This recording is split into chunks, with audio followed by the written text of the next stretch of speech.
सबसे पहले बात 1971 की जंग में हुई आतंकी मुल्क पाकिस्तान की करारी शिकस्त की। 16 दिसंबर की तारीख हिंदुस्तानी फौज के शौर्य को सलाम करने का दिन है।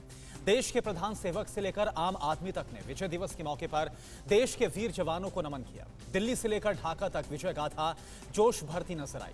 ऐसे में शौर्य, साहस और गर्व से जुड़ी खबरों के लिए आप देखिए टॉप 9 स्वर्णिम विजय पर्व। 1971 युद्ध के स्वर्णिम विजय पर्व के मौके पर पीएम मोदी ने आज नेशनल वॉर मेमोरियल में शहीद सैनिकों को श्रद्धांजलि अर्पित की। उन्होंने विजिटर बुक में शहादत को सलाम किया और लिखा कि 1971 के वीर योद्धाओं पर गर्व है, जिन्होंने वीरता की अनूठी दास्तान लिखी।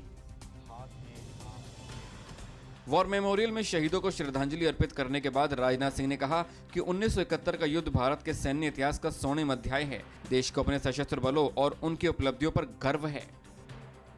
बांग्लादेश की आजादी के 50 साल पूरे होने पर ढाका में विक्ट्री परेड का आयोजन हुआ। इस विक्ट्री परेड में प्रेसिडेंट कोविंद बतौर चीफ गेस्ट शामिल हुए। भारत की तीनों सेनाओं के 122 योद्धाओं ने भी इस परेड में मार्च पास्ट किया।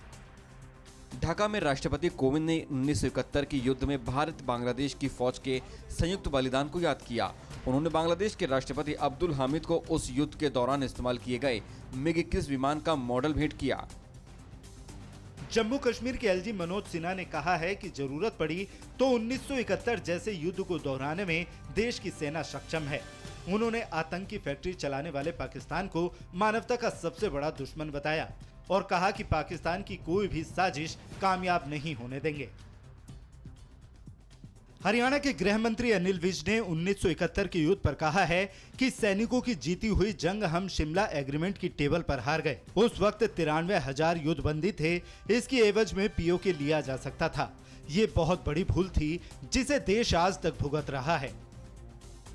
कांग्रेस सांसद दीपेंद्र हुड्डा ने अनिल विज के 1971 वाले बयान पर पलटवार किया। उन्होंने कहा कि जिस घटना ने भूगोल बदल दिया, पाकिस्तान के टुकड़े कर दिए, अनिल विज उस महाविजय का इतिहास बदलने की कोशिश न करें। राहुल गांधी ने कहा कि भारत ने 1971 में इंदिरा गांधी के कुशल नेतृत्व में लोकतंत्र के विचार को बचाने के लिए युद्ध में विजय हासिल की थी। तो प्रियंका गांधी ने पाकिस्तान पर मिली जीत की याद में एक वीडियो शेयर किया।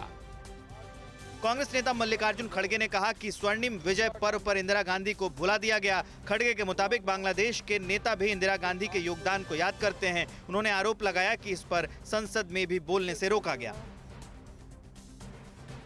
परवाह देश की, सोमवार से शुक्रवार रात 10 बजे TV9 भारतवर्ष पर।